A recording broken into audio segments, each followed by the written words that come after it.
O que é escatologia? Escatos seria as últimas coisas, né? Logia é o estudo. Então, escatologia é o estudo do final dos tempos, é o estudo do final desta sistema de mundo como a gente conhece, é o estudo da volta de Cristo, né? É o estudo das últimas coisas. Nós já estamos no estudo 4. Se você quer os textos que nós usamos, do Escatologia 1, 2 e o 3, eu posso mandar. Inclusive, eu já tinha colocado no link, acho que a Elias me pediu, eu mandei o link da última aula, Escatologia 3. Então, vamos lá para a nossa introdução. Eu vou fazer uma pequena revisão, porque eu sei que algumas pessoas chegaram hoje e talvez não pegaram a aula passada. Veja bem, nós temos uma quantidade grande de versículos, tá aí, eu não vou ler todos, que falam sobre uma vinda repentina de Jesus Cristo. Então lá, Mateus 24, 42, Mateus 24, 50, Mateus 25, Marcos 13, enfim, eu escolhi apenas um aqui, segundo Pedro 3:10. Para a gente ler e meditar um pouco sobre esta situação. Vamos ver aqui. 2 Pedro 3:10. O que é que diz? Entretanto, o dia do Senhor virá como ladrão, no qual os céus desaparecerão ao som de um terrível estrondo, e os elementos se desintegrarão pela ação do calor. A terra e toda obra nela existente serão expostas ao fogo. O texto bíblico fala, inclusive, como essa terra será encerrada, né? Essa terra antiga, para começar o que a Bíblia chama de uma nova terra, né? João, lá em Apocalipse, viu um novo céu e uma nova terra. Se você for para o livro de Sofonias, profeta Sofonias, é um profeta que mais fala sobre o dia do Senhor, que é esse dia de julgamento. E ele fala exatamente a mesma coisa que Pedro está falando, que a terra será destruída por fogo, tanto os animais como tudo aquilo que foi escrito, ou criado, melhor dizendo. Então, o dia do Senhor virá como ladrão. Acho que alguém está com o microfone aberto, aí dando eco, deixa eu fechar. Já fechei aqui. Então, o dia do Senhor virá como ladrão. O que é que significa isso? Que ele vai pegar muita gente de surpresa. O dia do Senhor voltaria agora? Eu acredito certamente que não. Por quê? Porque está todo mundo esperando, né, essa volta de Cristo. Com essa epidemia, com essa pandemia, muita gente lembrou desse assunto, né? Lá em Tessalonicenses, já foi assunto que a gente estudou em aulas passadas, a volta de Cristo será precedida por alguns sinais, entre eles o esfriamento, que a gente chamou de apostasia. Por isso que ele vai pegar muita gente de surpresa como ladrão, porque na apostasia ninguém está mais pensando nisso. A fé já esfriou, então realmente o mundo será pego de surpresa, porque isso vai se instalar. Agora tem um detalhe. A Bíblia fala de sinais que precedem a volta de Cristo. Então temos duas situações. Vários textos dizendo que a volta de Jesus será repentina, será como ladrão. E a Bíblia também fala em sinais que vão preceder a volta de Jesus, como vocês podem acompanhar aí na tela. Se Jesus voltar agora, imagina aí que hoje à tarde Jesus volta, talvez a gente não teria a comprovação desses sinais que estão escritos aqui. Se Jesus voltar hoje, por exemplo, vamos pegar esse daqui, a vinda do homem da iniquidade. O que é que significa isso aqui? Está lá em 2 Tessalonicenses 2:4, que já foi objeto de estudo nosso. Isso aqui é a revelação do anticristo. Bom, se Jesus voltar hoje à tarde, o texto de 2 Tessalonicenses 2:4 diz que isso não vai acontecer, quer dizer, a volta de Jesus não vai acontecer até que seja revelada o homem da iniquidade, o anticristo. Bom, eu não sei vocês, mas eu não sei onde é que está o anticristo agora. Posso ter até algum palpite, mas eu lhe dizer assim, com certeza, olha, o anticristo é fulano de tal, eu não sei. Então, Paulo fala em Tessalonicenses que ele seria revelado antes da volta de Cristo. Como ele ainda não foi revelado, então eu não imagino, a não ser que ele seja revelado agora, meio-dia, e Jesus volte à tarde. Isso é possível? É. Isso é possível? É. Esses sinais que nós estamos vendo aí, pregação do evangelho a todas as nações, será que eles já aconteceram? É provável, é muito provável que sim. Agora, com o advento da internet, vamos botar aí de 10 anos para cá, tem internet, né? A internet começa mesmo em 1997, quando eu estava na faculdade, a internet chegou. Ela chegou em 96 aqui no Brasil. Eu me lembro que a primeira vez que eu vi uma tela de internet foi em 1996, quando eu dava aula. Aqui na época era o Quali. Em 1997, eu estava na Universidade em Feira, na UFES, e eu já comecei a usar a internet lá. Então, se a gente tem aí 97, 2007, 2017, 20 e poucos anos de internet. Nos últimos 5 anos, a internet está em todos os países, praticamente. Você não tem mais nenhum país sem internet. E o que eu estou falando aqui, por exemplo, que eu estou pregando aqui no YouTube, qualquer uma pessoa do mundo pode estar enxergando isso daí. A gente ainda tem, talvez, algumas ilhas no Pacífico que não têm, talvez, sinal de internet. Alguns povos isolados da Amazônia, mas isso pode ser... em poucos minutos, as pessoas podem ouvir o evangelho. Não sei se elas vão se converter. A Bíblia diz que o evangelho será pregado, não convertido às pessoas, né? Emília, vai olhando aí o chat, porque eu não estou conseguindo. Fala dos princípios das dores. A Bíblia fala que antes de Jesus voltar, haveria princípio de dores com epidemias, terremotos, guerras, rumores de guerras. Isso daí já aconteceu. Tudo que está lá escrito em Marcos 13 e já aconteceu, você pode comprovar isso muito facilmente. Falsos profetas realizando sinais e maravilhas, isso também já aconteceu. Nós temos uma quantidade gigantesca de falsos profetas e cada dia nasce mais um, né? Sinais no céu, isso daí eu creio que não aconteceu. A Bíblia fala que o sol escurecerá, a lua se tornará em sangue e outros sinais vão aparecer. Bom, esse sinal eu creio que não aconteceu ainda, mas para acontecer, Deus pode fazer acontecer em horas. A vinda do Filho do Homem e a rebelião significa apostasia. Isso daí a gente começou a falar nisso, então eu creio também que isso não aconteceu ainda, mas pode acontecer em horas. É mais ou menos como o slogan da Band News. Você já escutou a Band News lá em Salvador?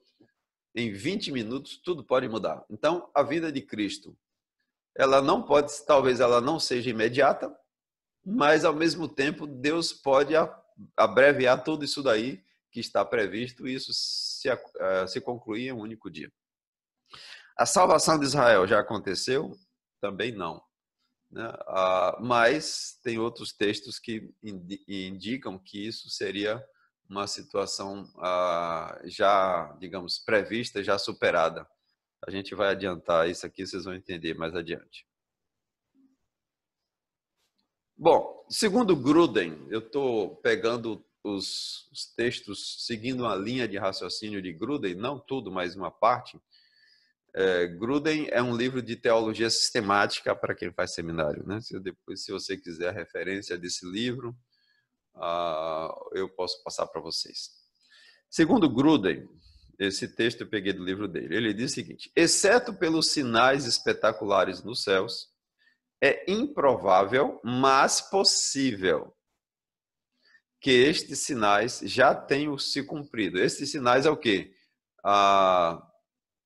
Digamos, guerra, rumor de guerra, pregação do evangelho, aqueles que eu li anteriormente. Além disso, o único sinal que parece certamente não ter ocorrido, o escurecimento do sol e da lua e queda das estrelas, pode ocorrer no período de poucos minutos. Isso é verdade. E assim parece adequado dizer que Cristo pode voltar agora, a qualquer hora do dia ou da noite. Isso também é possível. É, portanto, improvável, mas certamente possível que Cristo possa voltar a qualquer momento. Ou seja, nem ele consegue dizer com certeza se Cristo volta hoje à tarde ou se Cristo volta daqui a algum tempo. Pensando nisso, pensando na cabeça dos nossos irmãos que escutam esse assunto, que eu sei que às vezes é um assunto um pouco complexo, qual é a conclusão, qual é a lição prática que eu posso passar para mim, eu posso tirar para mim mesmo, aprender algo, e você que está aí em casa? Como é que você deve viver com relação a esse assunto? Viva como se Jesus fosse voltar hoje à tarde, hoje à noite. Viva como se como se o seu dia de hoje fosse o seu último dia. A Adriana partiu hoje, né? Não sabia. A irmã Edmundo partiu tem 15 dias, acordou bem, né? Quando foi meio-dia, partiu. Então, a sua vida tem que estar alinhada com Deus, como se Jesus fosse voltar hoje, como se o seu encontro com Ele fosse hoje. Mas, planeje sua vida como se Ele voltasse daqui a 100 anos. Por exemplo, eu estou plantando algumas árvores lá no centro de recuperação, que eu estou imaginando assim, essas árvores só vão dar sombra daqui a 30 anos. Eu estou com 53, com 83, a chance de eu não ver essas árvores é muito grande, né? Você que casou agora, vai ter filho para ver neto daqui a 20 anos. Então, não dá para a gente não ter um planejamento de vida de longo prazo. A gente tem que ter, senão eu não faria um curso, né, de graduação, alguém que está me ouvindo aí, que ainda vai entrar na faculdade. Se Jesus vai voltar hoje à tarde, para que eu vou fazer vestibular? Então, como a Bíblia, sabiamente, Deus não deixou que a gente soubesse, eu creio que a melhor lição que a gente tira desse assunto é: viva como se Jesus fosse voltar agora e planeje sua vida no médio, curto e no longo prazo. Faça planos de longo prazo. Uma parte das pessoas, às vezes, que chegam no centro de recuperação, elas não têm plano nenhum. Só quer viver um dia depois do outro. Por isso que nunca constrói nada nas suas vidas.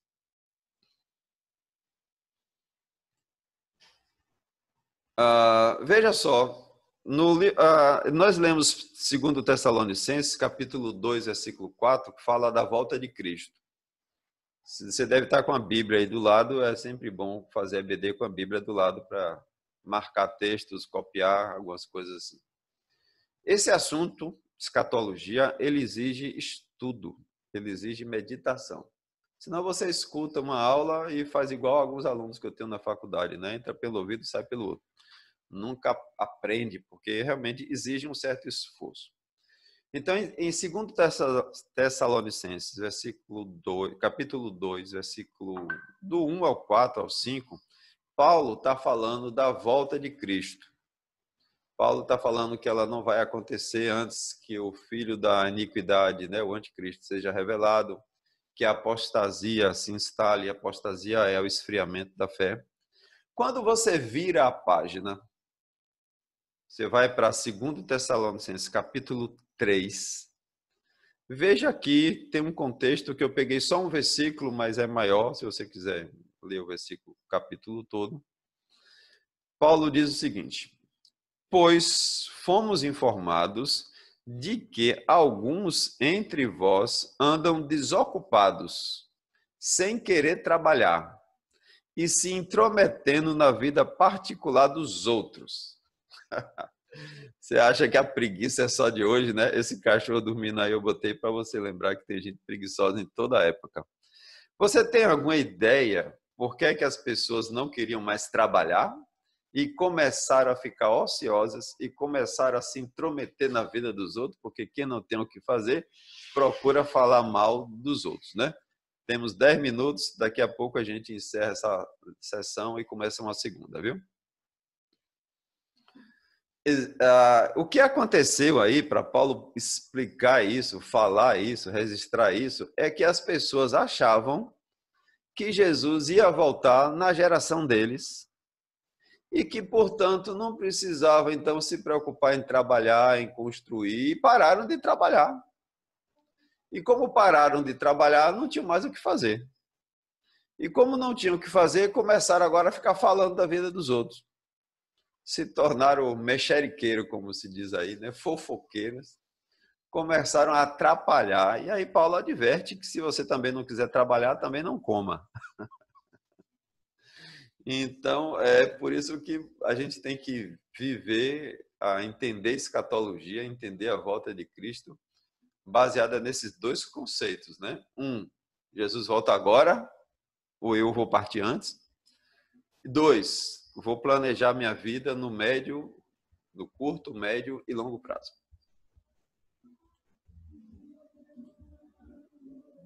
Bom, agora vamos para assunto novo. O que eu falei, na realidade, esse assunto inicial, foi somente uma revisão de coisas que eu já falei na aula anterior, da semana passada. Vamos entrar num assunto novo, um assunto polêmico, um assunto que não tem consenso. Na aula passada eu falei que coisas que existem de consenso e tem outras que não têm consenso. Esse aí não tem consenso. Deixa eu ajeitar aqui meu texto. Esse não tem contexto, é a questão do milênio. Eu cheguei a falar rapidamente semana passada sobre isso, né? O que é o milênio? De onde veio essa história do milênio? Aí você abre sua Bíblia aí no Apocalipse capítulo 4, ou capítulo 20. A gente poderia ler do versículo 1 ao versículo 6. Eu cortei aí o versículo 4 e 5 porque é o principal. Mas se você quer se aprofundar nesse assunto, se você quer meditar mais, se você quer mais, né? Tem sempre aquele aluno que quer mais e tem aquele aluno que está satisfeito. Então vamos lá. Apocalipse, eu estou usando aí a King James, tá? Tá com a Bíblia aí, Apocalipse 24, 5.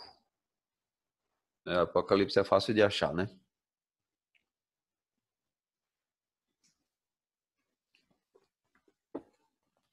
Apocalipse 24, 5. Olhei e vi alguns tronos, e foi entregue o poder de julgar aos que neles se assentaram. E vi as almas dos que foram degolados por causa do testemunho de Jesus e da palavra de Deus. Os que não adoraram a besta, nem tampouco a sua imagem, e não receberam o sinal na testa nem nas mãos. Eles reviveram e reinaram com Cristo durante 1000 anos. Entretanto, os demais mortos não reviveram, até que se completasse os 1000 anos. Esta é, pois, a primeira ressurreição. Então, essa questão do milênio, milênio significa 1000. É um período de 1000 anos que foi tirado do texto de Apocalipse, capítulo 20, versículo de 1 a 6, 1 a 10, a respeito do que seria esse milênio, né? E aí, a partir da leitura e da interpretação bíblica, surgiu 4 maneiras de entender o milênio. Aqui do lado dá para vocês verem. O amilenismo, o pós-milenismo e o pré-milenismo. Por exemplo, quem faz seminário normalmente pergunta: você é o quê? Você é amilenista? Você é pós-milenista ou você é pré-milenista? Significa como é que você lê esse texto de Apocalipse? Como é que você interpreta esse texto de Apocalipse?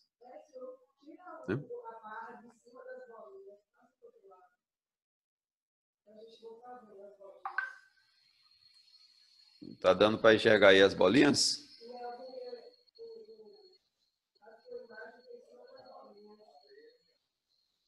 Já tirei.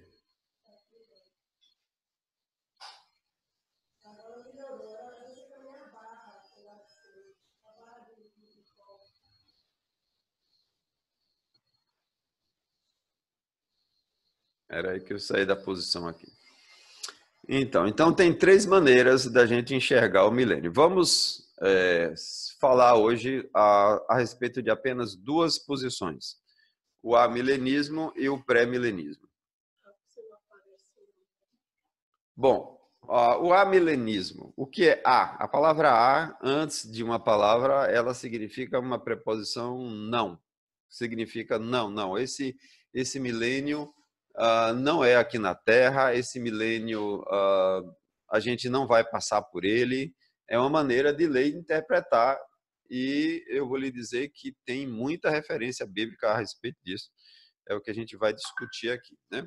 Segundo essa posição, a posição do amilenista, se no final dessa aula eu perguntasse a você com qual dessas três teorias, mas hoje a gente só vai falar de duas, com qual dessas três teorias você se identifica? Você pensa mais em uma escatologia amilenista, pós-milenista ou pré-milenista? Hoje a gente vai falar apenas do amilenismo e do pré-milenismo. Pois é, no amilenismo. Então, segundo essa posição, a passagem de Apocalipse de 20, de 1 a 10, descreve a presente era da igreja. Então, na realidade, a visão amilenista é como se hoje nós estivéssemos vivendo o milênio. Então, não existe um milênio futuro. Esse é o início para você começar a entender isso. Trata-se de uma era em que a influência de Satanás sobre as nações sofre grande redução, de modo que o evangelho pode ser pregado a todo mundo.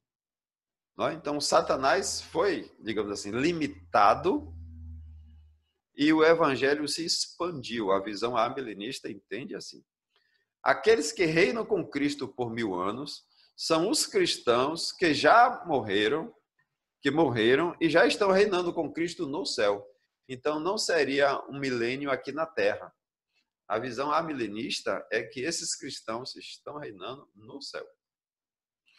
O reino de Cristo no milênio, segundo esse ponto de vista, não é um reino físico aqui na terra, mas sim um reino celestial, sobre o qual ele falou ao declarar, aí está lá em Mateus 28, 18.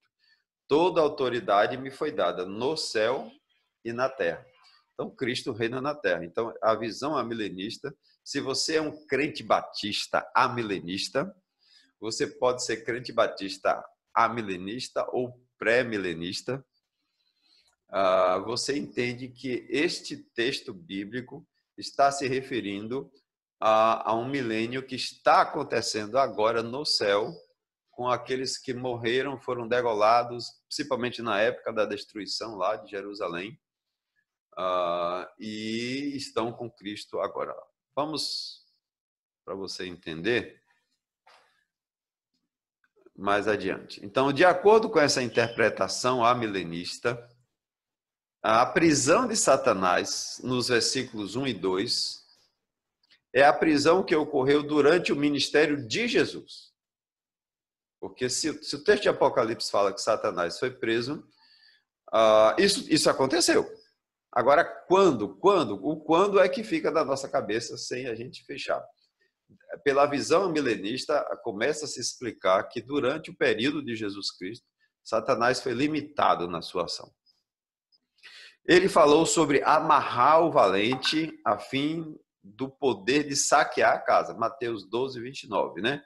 Ou como pode alguém entrar na casa do valente e roubar-lhe os bens, se primeiro não amarrar o valente, e então lhe saquear a casa? Semelhantemente, com respeito à destruição do poder de Satanás, Jesus disse durante o seu ministério: eu vi Satanás caindo do céu como relâmpago. Está lá em Lucas 10, 18. Então, o poder de Satanás foi limitado. Bom, nosso tempo já encerrou dos 40 minutos.